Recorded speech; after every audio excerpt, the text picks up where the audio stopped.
Como dito e como prometido, vamos ler alguns versículos da história que disse aqui há pouco para vocês. Primeiro livro dos Reis, capítulo 17, versículo de número 8. Primeiro Reis 17, verso 8.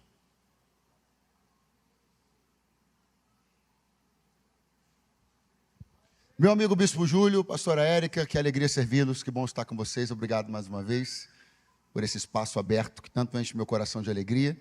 Deus seja louvado pela vida de vocês, por seus filhos, por sua nora, por todo o bem que vocês fazem à nossa casa. Muito obrigado, muito obrigado. Estou acompanhado hoje aqui do pastor Cristiano, mais uma vez, né? Ele não tem outra saída agora. Quando eu venho aqui, ele é meu Uber luxo. Está acompanhado da Dani, esposa dele, e eu quero bendizer a Deus por esse encontro feliz entre amigos esta noite aqui. Capítulo 17, verso 8.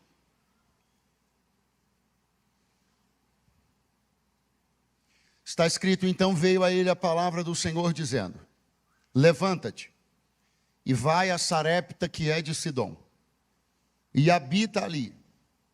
Eis que eu ordenei ali a uma mulher viúva que te sustente. Então ele se levantou e se foi a Sarepta, e chegando à porta da cidade, eis que estava ali uma mulher viúva apanhando lenha. E ele a chamou e lhe disse: traze-me, peço-te, numa vasilha um pouco de água que beba. Indo ela a buscá-la, ele a chamou e lhe disse: traze-me agora também um bocado de pão na tua mão. Porém ela disse: vive o Senhor teu Deus, que nenhum bolo tenho, senão somente um punhado de farinha numa panela e um pouco de azeite numa botija. E vês aqui, apanhei 2 cavacos e vou prepará-lo para mim e para o meu filho, para que o comamos e morramos. E Elias lhe disse: não temas, vai e faze conforme a tua palavra. Porém faze disso primeiro para mim um bolo pequeno e traze-mo para fora. Depois farás para ti e para teu filho.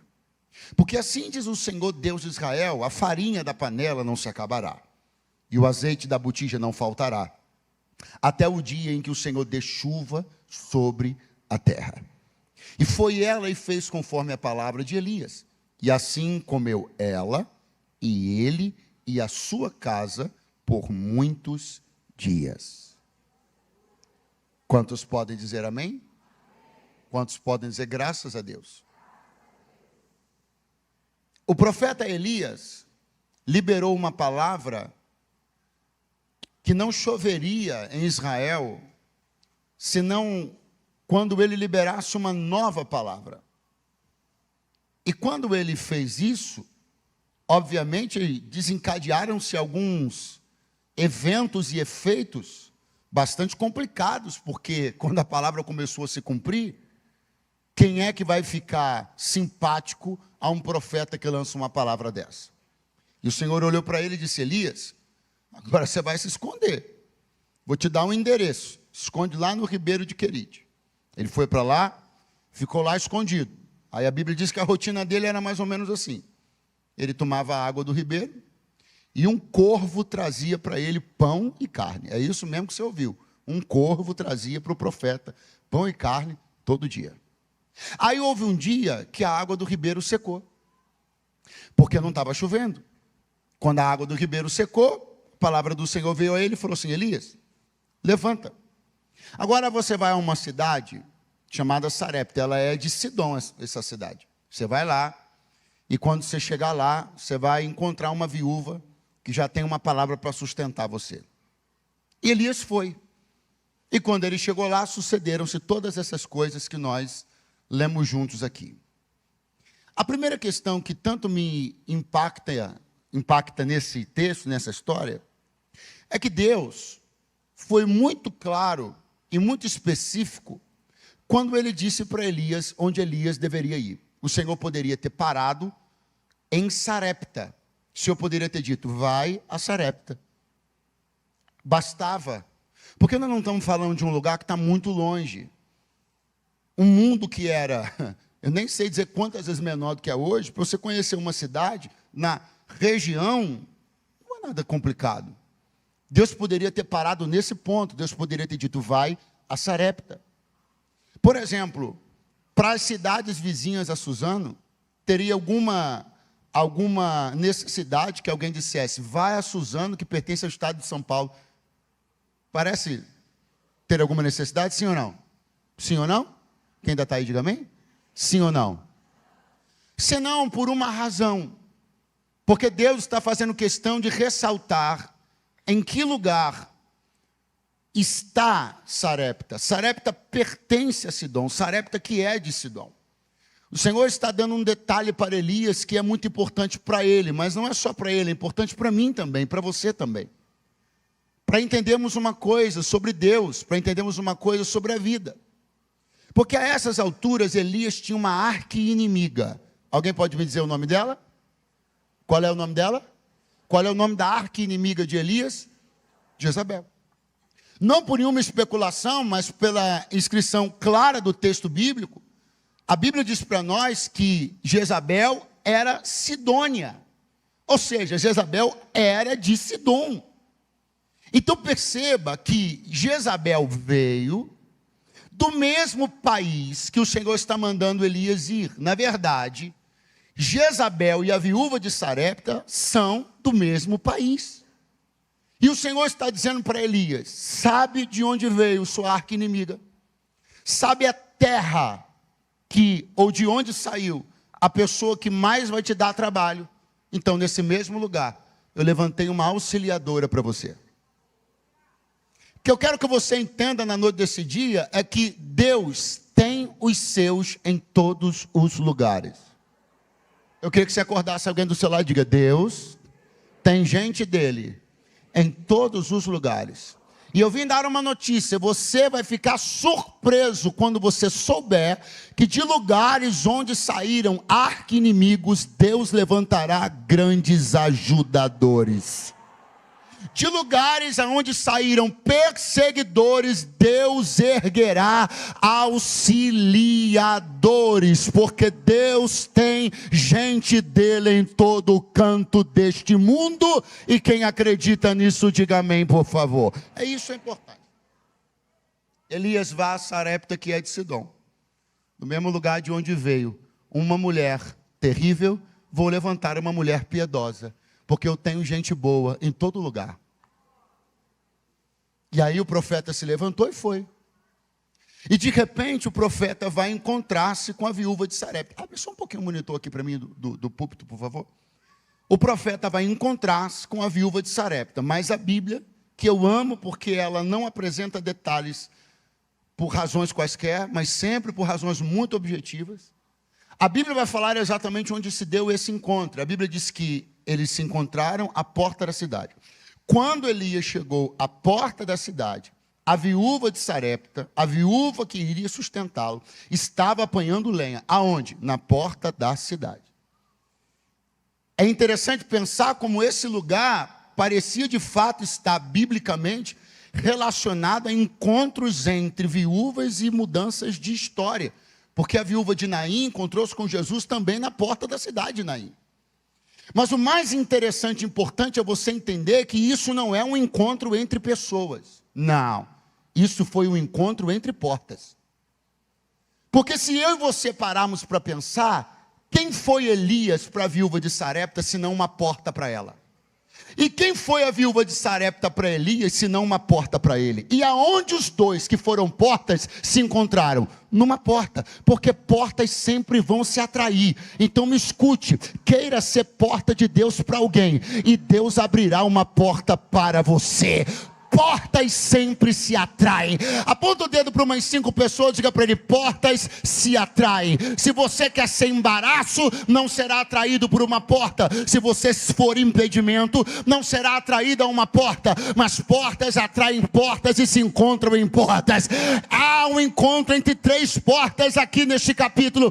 E eu profetizo que se você se abrir para deixar Deus usar você como porta para alguém, Deus promoverá um encontro entre portas. Oh, glória ao Cordeiro de Deus para sempre. Portas se atraem. Elias uma porta para a viúva uma porta para ele. Os dois se encontram quando? Melhor, onde? Numa porta. O encontro entre as portas, porque as portas se atraem. Pastor Eduardo, o que fazia a viúva? Está claro no texto. Ela tinha uma missão quando saiu de casa. Ah, já sei, pastor. Ela foi procurar uma porta. Não, ela foi procurar lenha. Pastor Eduardo, a missão da viúva foi procurar uma porta. Ela saiu e disse, ô Senhor, hoje eu vou procurar uma porta. Não, ela saiu para procurar lenha. Vamos lá, ela saiu para procurar porta ou lenha? Quando ela achou a lenha levou ela também para uma. Então deixa eu dar um conselho para você. Para de procurar porta e começa a procurar lenha. Porque quem procura lenha acaba achando porta. Os pentecostais já chegaram ou só vão vir domingo? Então vou tentar de novo. Pare de procurar portas e comece a procurar lenha. Porque quem está mais preocupado com o fogo do que com a porta, acha a porta quando procurar o fogo. Eu vou tentar pregar para o pessoal da galeria. Quem estiver mais preocupado em manter o fogo do que em abrir uma porta, vai achar a porta perto do fogo. Eu quero louvar a Deus, porque eu sei que tem gente que não saiu de casa hoje atrás de porta. Tem gente que saiu de casa hoje atrás de lenha. Você saiu aqui para manter o fogo aceso. Você veio até aqui porque tua alma clamava por algo. Você veio até aqui hoje porque está quente na cidade, mas teu espírito está gélido. Mas por você ter vindo buscar lenha, o Senhor te abrirá uma porta.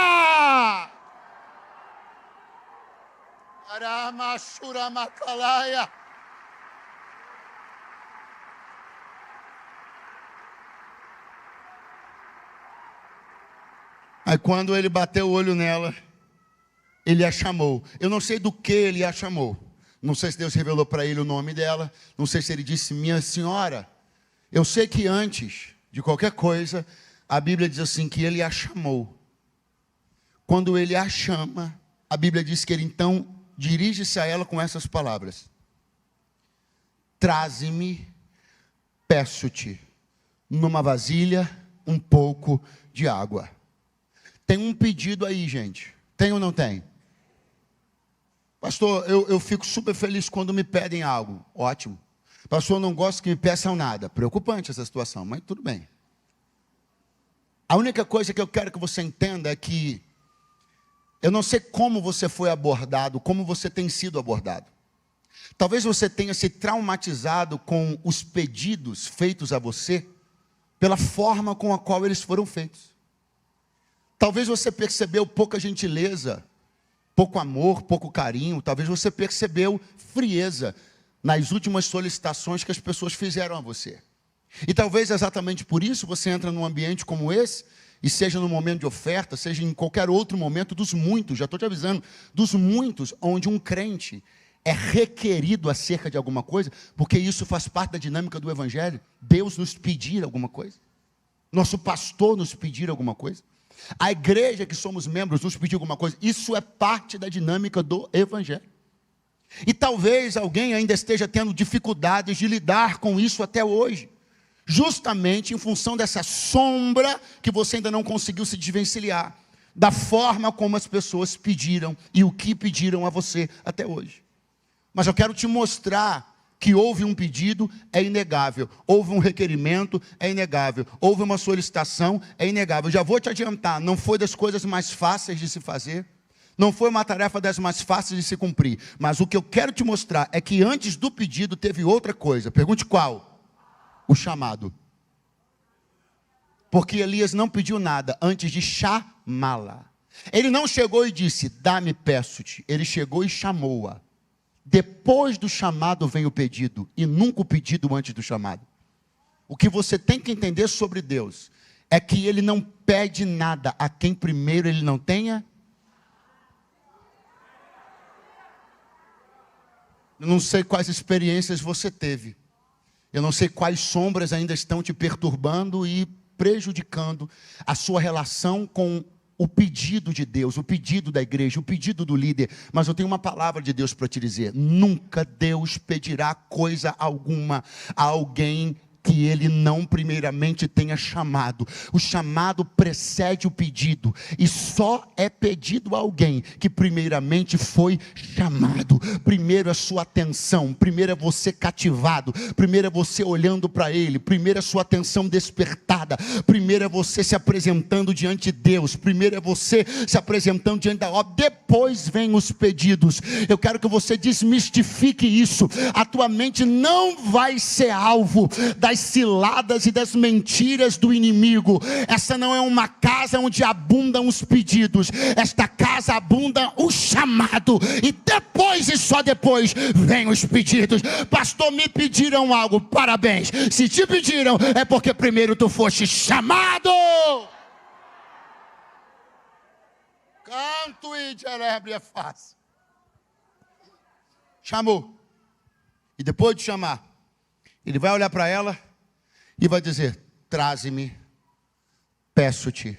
Repete comigo, vamos exercitar o bom português. Olha que coisa linda, diga: traze-me, peço-te. Olha aí que coisa linda, hein? Vamos de novo, diga: traze-me, peço-te. O Senhor tinha dito para Elias assim, ó: vai a Sarepta que é de Sidom, porque eu ordenei a uma viúva que te sustente. O Senhor disse para Elias assim, eu dei para ela uma, vamos lá, eu dei para ela uma, mas Elias não deu uma ordem, Elias fez um P. Deus ordena, você entende qual é a sua posição? Não vem achando que você é Deus não, fião. Ele ordenou, você pede. Não, mas já está debaixo de ordem, sim, mas pede. Não, mas o Senhor disse que já está resolvido, mas seja gentil. Mas o Senhor disse que a porta já está aberta, mas sabe entrar e sabe sair. Às vezes nós não entendemos que essa dinâmica, esse exercício de ordenança, ele cabe a Deus. Porque é Deus que não precisa explicar, é Deus, não, Deus é Deus. Agora, quando Ele nos envolve, mesmo numa situação onde Ele já deu seus decretos, ainda assim a gente age com cordialidade e gentileza. Pastor, por quê? Porque não era uma refeição, era uma relação. Aonde o senhor quer chegar, pastor? Já cheguei. O senhor não disse assim para Elias, você vai comer uma vez. O Senhor disse, ela vai te sustentar. Então Elias entrou sabendo que ele não ia fazer uma refeição, ele ia construir uma relação. Sabe por que tem gente que só consegue fazer uma refeição? Porque não sabe construir uma relação. Chega com o pé na porta da viúva. Ah, porque eu sou vaso, eu sou profeta. Ah, porque já está tudo debaixo de ordem, porque o Senhor... Aí chega com o pé na porta da viúva. Vai fazer uma refeição. Existem pessoas que serviram você uma vez e eram para estar te servindo até hoje. Você que não soube entrar e sair. Não, essa é a hora que o silêncio impera, reina. Existem pessoas que poderiam estar na tua vida até hoje. Você andou até dizendo que foi Deus que levou. Foi não, foi tu que expulsou mesmo, porque tu é ruim. Porque você, na ânsia de ser muito vaso, muito profeta, você serviu-se de uma pessoa, mas não entendeu que o que Deus queria não é que você se servisse do que ela tinha. O que Deus queria é que você estabelecesse uma relação com ela, uma relação com pessoas, com famílias, com casas, com igrejas, com instituições, porque o que Deus quer para nós não é pegar e sair, pegar e sumir, não. O corvo ia todo dia, deixava pão, água e ia embora, mas com a viúva, Elias residiu dentro da casa dela. Sabe a diferenciar corvos de pessoas? Construa relações e sua vida será melhor do que meras refeições. Então ele sabia que ele estava indo construir uma relação e não uma refeição, porque o Senhor disse para ele, ela vai te sustentar. Não é só no primeiro dia não. Então não chega no primeiro dia todo assim afoito, não, construa uma relação. Você vai ficar na casa dela um tempinho, então chega lá dizendo assim, peço-te. Aí ele diz para ela assim, quem está aí, diga amém. Aí ele diz para ela assim, traze-me, peço-te. O quê? Numa vasilha, um pouco de água. Diga comigo, numa vasilha, um pouco de água.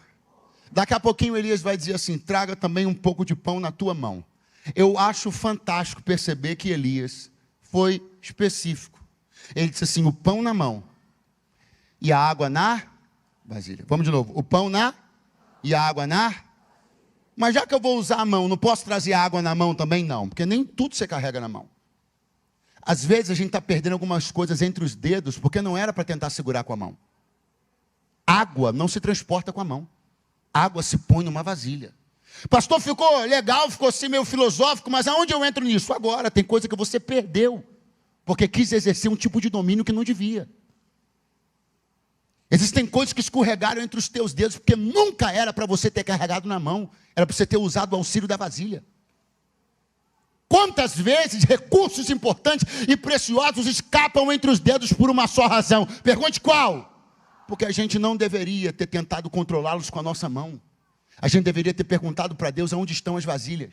Aonde está o jeito, onde está o auxílio, aonde está a forma que eu tenho de reter e não perder. Mas a gente quer pôr a mão em tudo, quer controlar tudo, quer carregar tudo e acaba perdendo um monte de coisa. Tem gente que sai de casa com água na mão e quando chega no lugar não tem mais nada. Era só ter posto na vasilha, mas a gente não quer ajuda, a gente quer segurar, a gente não quer delegar, a gente quer controlar tudo, a gente não quer pedir ajuda para ninguém, a gente quer controlar tudo, a gente não quer pedir oração, a gente quer controlar tudo, a gente não quer fazer gabinete. A gente quer segurar tudo na mão. E o Senhor me trouxe para dizer, não, tem pão que tu segura com a mão, mas tem água que para tu não perder, tu tem que pedir ajuda.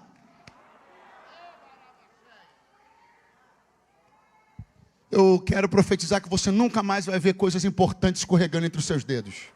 5 pessoas levantaram a mão. Eu quero profetizar que você nunca mais vai ver coisas importantes escorregando pelos seus dedos. Pega a mão do seu vizinho, aproveita que ele está de mão levantada, pega a mão dele e diga, você não vai perder coisas importantes escorregando pelos seus dedos, porque você vai pedir ajuda, e Deus vai mandar vasilha, Deus vai mandar gente, Deus vai mandar conselho, Deus vai mandar palavra. Você não vai mais perder coisas preciosas.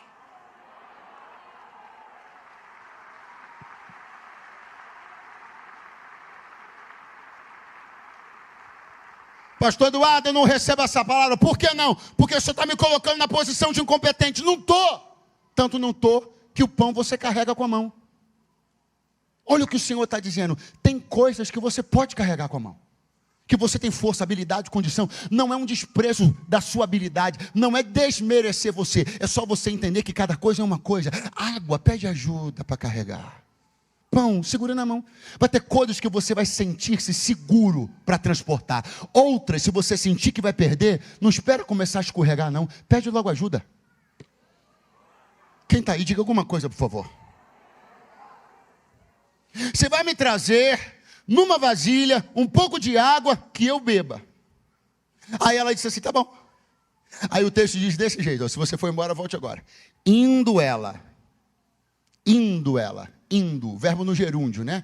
Tá acontecendo naquele momento. Ela está indo, enquanto ela está indo, o profeta diz assim, ei, traz também na tua mão um pão para mim. Quando ela estava no franco cumprimento da ordem 1, veio a ordem. Quando ela estava indo para cumprir o item 1, veio o item. Tem uma palavra usada por Elias que eu gosto, mas ela me assusta. Qual? Também. Porque a água é fácil. O primeiro pedido de Deus para você foi relativamente fácil. Difícil é quando Deus diz, traz também, faz também, nega também, renuncia também, entrega também, vai também, devolve também, quando a lista é acrescida. Quando eu pensei que tudo terminaria num item só, mas descobri que Deus tinha planos de acrescer itens à lista. É o também que faz muita gente ir embora. É o também que faz gente abandonar a fé. É o também que faz gente apresentar queixa. É o também que fez com que gente que já esteve aqui na semana passada não esteja aqui hoje. Porque água, tudo bem, mas também, aí não. Aí é demais. Não é demais não. O bolo não é demais. O que Deus está pedindo não é demais. Todo também de Deus não é impossível de se cumprir. Se Ele pôs um também, é porque Ele sabe que você também tem, também pode, também consegue. Aleluia! Lado único da moeda que você está enxergando. Deus me pediu também. Vou virar a moeda para você ver o outro lado. Deus enxerga que você pode. Lado único da moeda. Deus quer que eu entregue também. Outro lado. Ele sabe que você tem. Se tem um também no pedido, é porque tem um também na capacidade. Eu estou sentindo a presença de Deus aqui. Os requerimentos de Deus não são para te constranger nem para te envergonhar. É só para você descobrir que era capaz de entregar mais do que imaginava. Nunca mais a partir dessa noite o também do pedido de Deus vai te assustar. Quando Ele disser também, você vai entender que Ele está dizendo: você também tem, você também pode, você também consegue. Oh, aleluia! Quantos podem bem dizer ao nome dEle nesta noite com palmas, com júbilo, com gritos? Glória a Deus!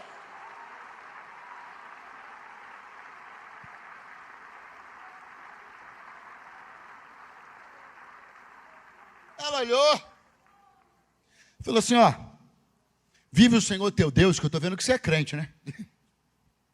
Vive o Senhor teu Deus, que eu só tenho um pouco de farinha numa panela. E um pouquinho de azeite numa botija. Isso você está vendo? Eu vim aqui pegar 2 cavacos. Cavaco é lenha. Cavaco é pedaço de madeira. Ela disse assim: ó, vim aqui pegar 2 cavacos. Meu plano é simples. Eu não tenho muito o que planejar. Eu vou fazer um bolo para mim e para o meu filho. Para que, agora eu chamo a sua atenção, comamos, repete comigo, comamos e morramos. Quando você come uma coisa e morre logo depois, é porque essa coisa está envenenada. É uma boa palavra, mas o estragado também serve. Mas vamos ficar com envenenada. Vamos de novo.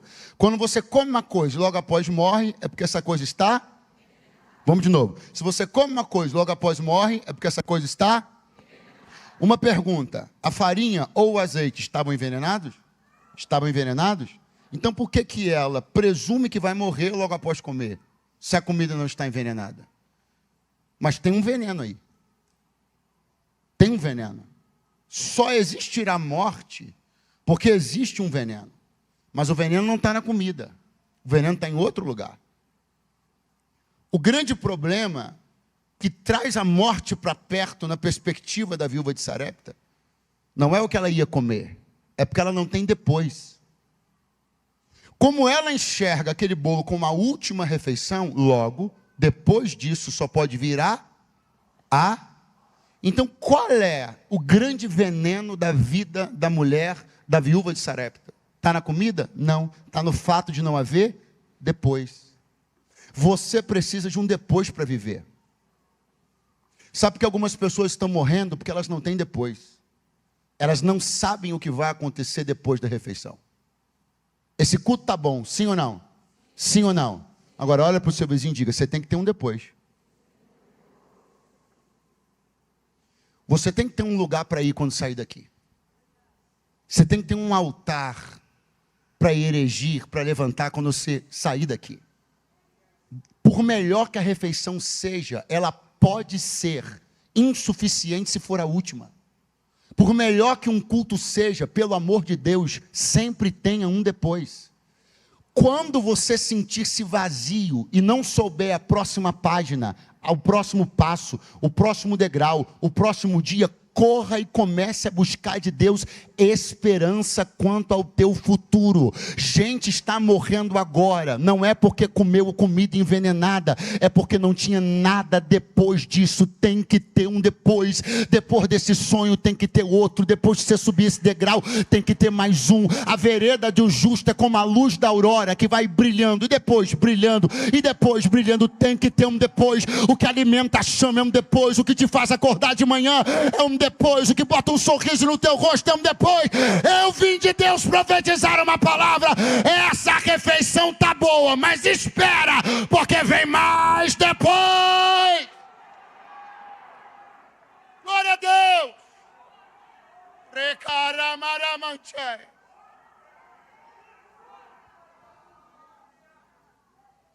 Esses dias uma pessoa Um pastor, eu não lembro quem, colocou um vídeo e na legenda estava assim: essas imagens são de uma suicida uma semana antes do seu suicídio. Eu não sei se alguém viu isso. Uma moça alegre, parece que estava numa cozinha, brincando com os ingredientes, jogando umas coisas para o alto. Estava muito bom, mas não tinha depois. Por que tem gente acabando com a própria vida? Porque é tomado de um vazio, de uma desesperança. A falta de um depois mata. A falta de um depois destrói. É por isso que você não vai sair daqui tendo nesse culto o fim.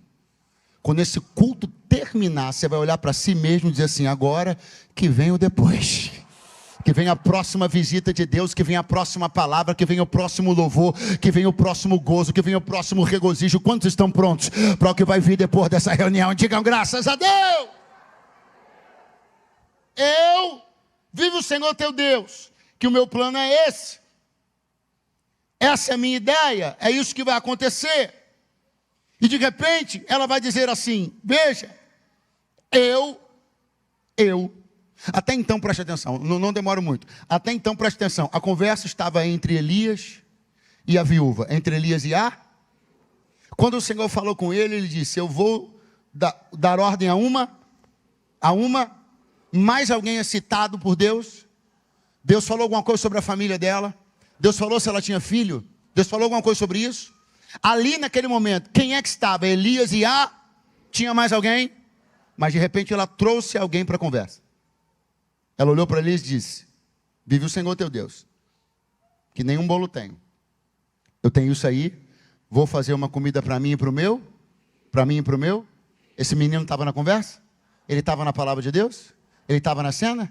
Mas ela trouxe ele.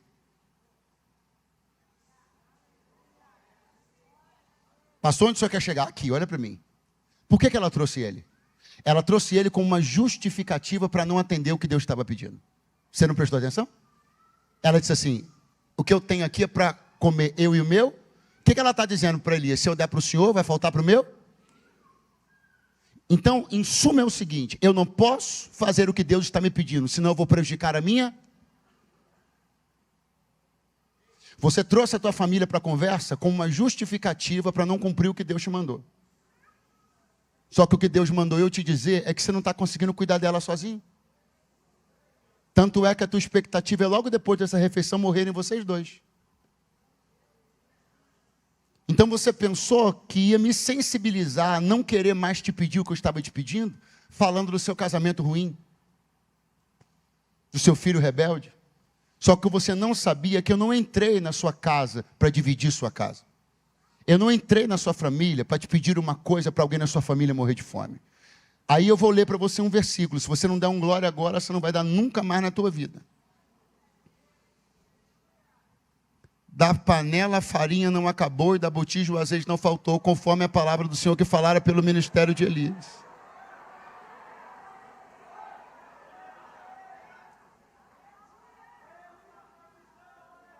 E foi ela e fez conforme a palavra de Elias. E assim comeu ela, ele e toda a sua casa. As pessoas... se você for embora, volte agora. As pessoas que você trouxe para a conversa com Deus, achando que era uma justificativa para não atender, Deus me trouxe para dizer: não, pelo contrário. Eu não estou entrando na tua vida para tirar o pão delas. Eu estou entrando na tua vida para dar um pão para elas que você não está conseguindo dar. Pega a mão de alguém que está do teu lado e fala para ele: você acha mesmo que Deus vai desistir de você, da obra que tem na sua vida, porque você tem problemas com seu filho, porque você tem problema no casamento? Traz eles para a conversa, porque Deus vai suprir e vai fazer milagres na vida deles também. Eles não são a razão da tua separação com Deus, eles são a razão pela qual a tua união com Deus trará para eles um livramento que você não podia dar, mas Deus pode dar. Glória a Deus.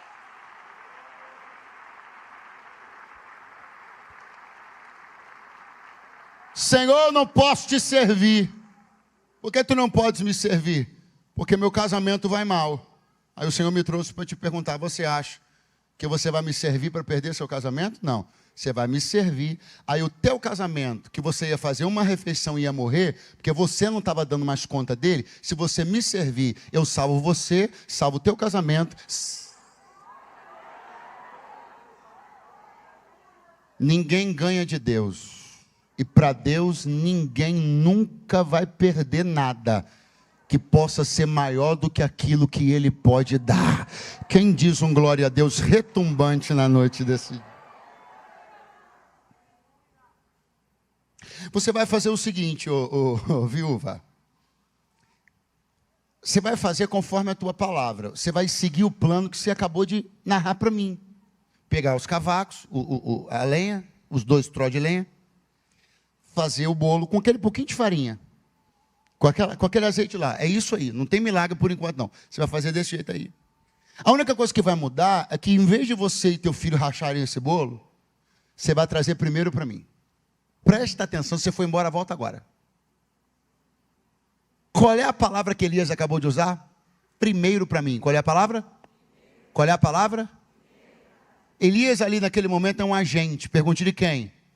Do reino. Primeira lição que ele acabou de ensinar para ela. Busca primeiro o...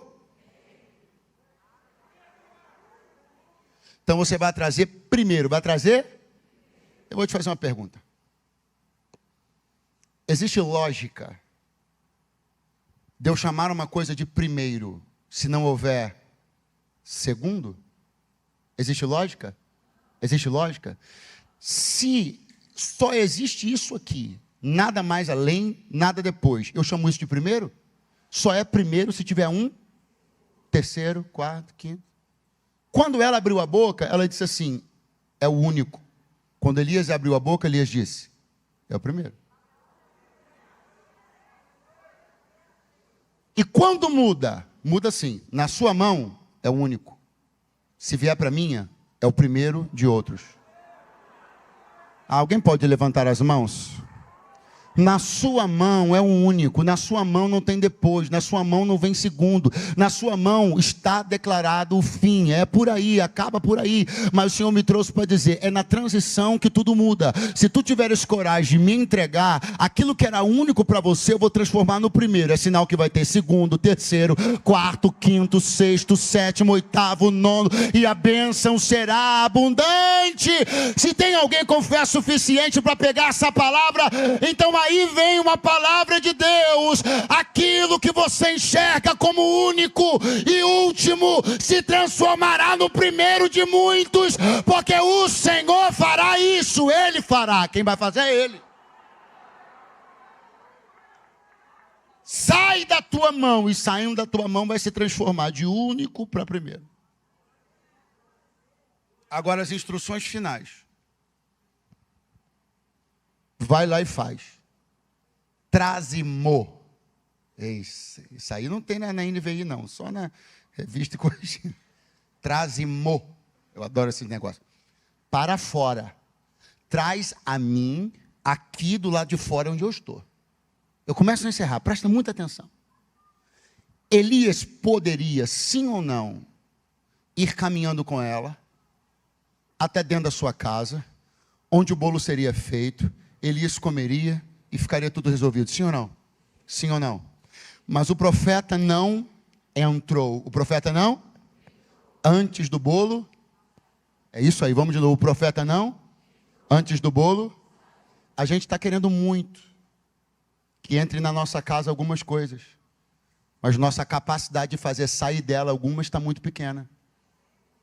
E o Senhor me trouxe para dizer, tem profetas, recursos e palavras que só vão entrar na sua casa quando você tiver coragem de colocar para fora dela algumas coisas.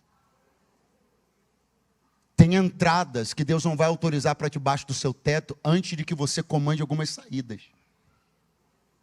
E isso tem um sentido duplo. Seja sair oferta, donativo, como no caso dela, seja sair coisas que nunca deveriam nem ter. Se prepara hoje, porque se tu tiveres coragem de pôr algumas coisas para fora da tua casa, Deus colocará algumas coisas para...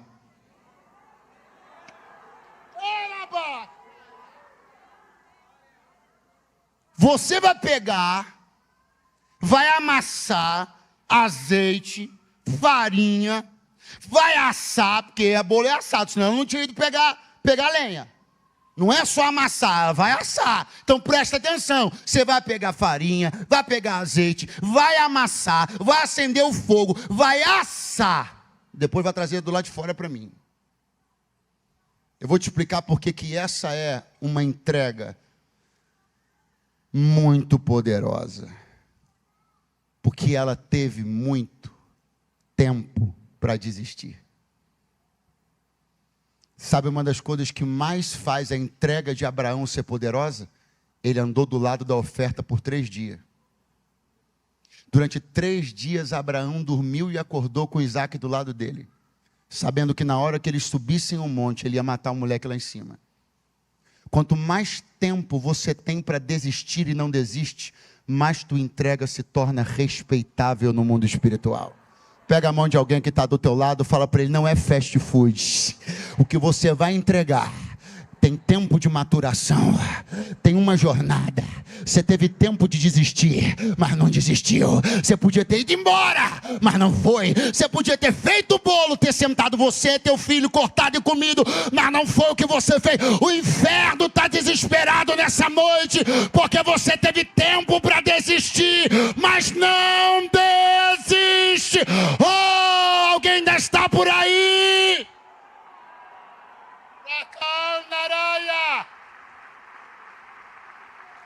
Deus não sequestrou tua mente. O que Deus fez na tua vida não foi sequestro relâmpago. O que você tem entregado para Deus, você está entregando dentro de uma jornada madura, consciente, coerente, razoável. E é por isso que o inferno está desesperado. Essa sua renúncia tornou-se respeitável no mundo espiritual. Eles estão falando sobre a tua entrega. Eles estão olhando dizendo, olha ela, saiu de perto do profeta. Podia ter feito só uma ceninha, mas não fez não. Foi dentro de casa, pegou a farinha, pegou o azeite, acendeu o fogo, pediu até a ajuda do menino. O menino olhando dizendo, mamãe é para nós, não é não, aleluia. Acendeu o fogo, fez o bolo, assou o bolo, sentiu o cheiro. Fala pro teu vizinho, ela sentiu o cheirinho do bolo, cheia de fome. Vai ter coisa que vai passar na tua mão, na tua panela, você vai sentir o cheiro, mas vai dizer, não é meu, não é meu, não é meu, não é meu, não é meu. Eu vou entregar o que é de Deus.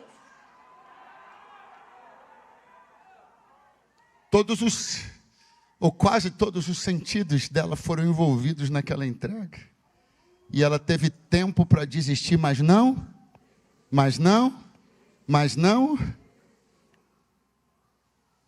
Elias vai olhar para ela, chamar o pessoal do louvor, por favor, aqui. Elias vai olhar para ela e vai dizer assim, porque assim diz o Senhor, o Deus de Israel.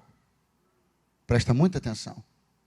Há pouquinho ele tinha dito assim para ela, faz conforme a tua palavra. Ele disse, faz conforme a tua. Agora ele fala para ela, assim diz o. O que ele está mostrando para ela? 2 quadros. Primeiro, veja até onde vai a sua vida quando você faz conforme a sua. E agora veja o tamanho do assim diz o. Porque assim diz o Senhor, o Deus de Israel.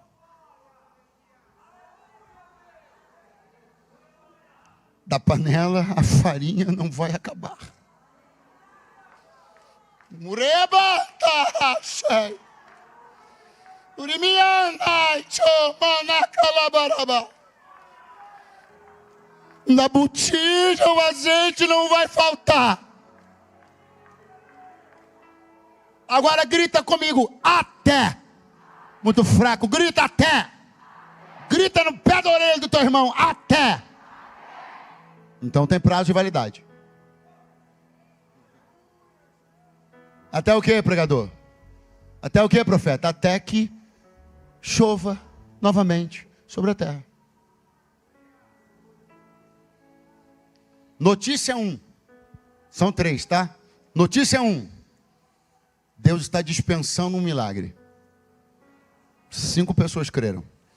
Notícia 1. Deus está dispensando um milagre. Notícia 2. Vai ter um dia que ele vai acabar.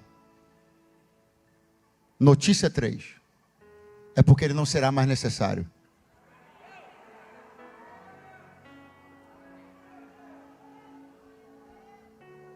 Antes de você sentir pena da viúva de Sarepta, porque o milagre acabaria, deixa eu te dizer quando ele acabaria.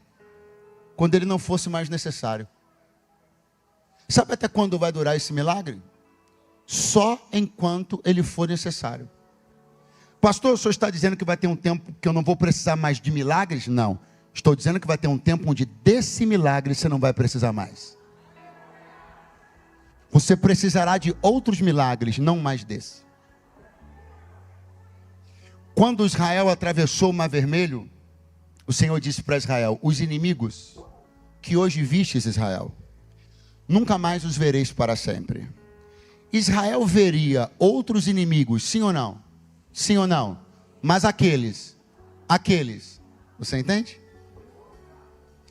A viúva de Sarepta precisará de muitos milagres na sua vida ainda, sim ou não? De azeite, de farinha, nunca mais.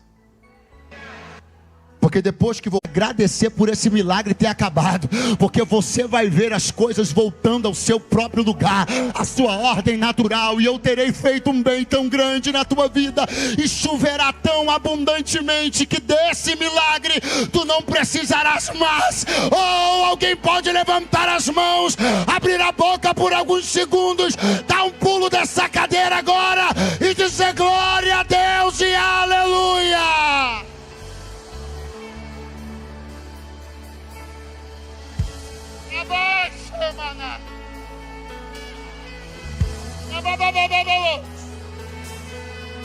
Segura a mão de alguém que está do seu lado e diga: até que chova sobre a terra. Vai chegar uma hora que desse milagre você não precisará mais. Vai chegar a hora que tudo voltará à sua ordem, tudo voltará ao seu lugar. Vai chegar a hora que nem corvos nem viúvas, a chuva te fará prosperar todo santo dia. Eu estou pregando para quem quer o milagre enquanto for necessário, porque quando chover, Deus me dará a graça de levantar todo dia.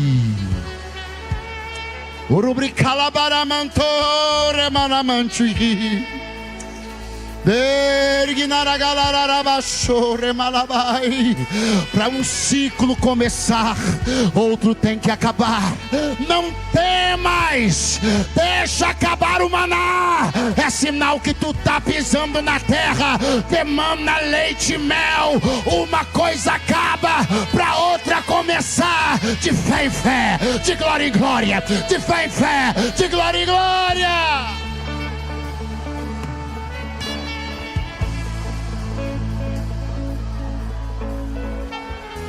Daqui a pouco, aquilo que tanto te aflige hoje não será mais um problema. Daqui a pouco, aquilo que aperta o teu coração hoje e que requer que você venha de socorro em socorro, milagre em milagre, vai ter uma hora que o milagre vai acabar e você vai dizer: acabou. Porque ele não é mais necessário. As coisas voltaram para o seu devido. As coisas voltaram para o seu devido. Então o milagre vai durar até as coisas voltarem para o seu devido. Vamos de novo. O milagre vai durar até tudo voltar ao seu devido. Deus garante a farinha até tudo voltar ao devido. Deus garante o azeite até tudo voltar ao devido. Oh, glória a Deus. Oh, glória a Deus. As coisas vão voltar para o seu lugar. Voltará a chover sobre a terra, assim te diz o Senhor. Eu restabelecerei a ordem natural das coisas. Eu farei com que tudo volte à sua normalidade, e tu glorificarás o meu nome. Quantos dizem amém?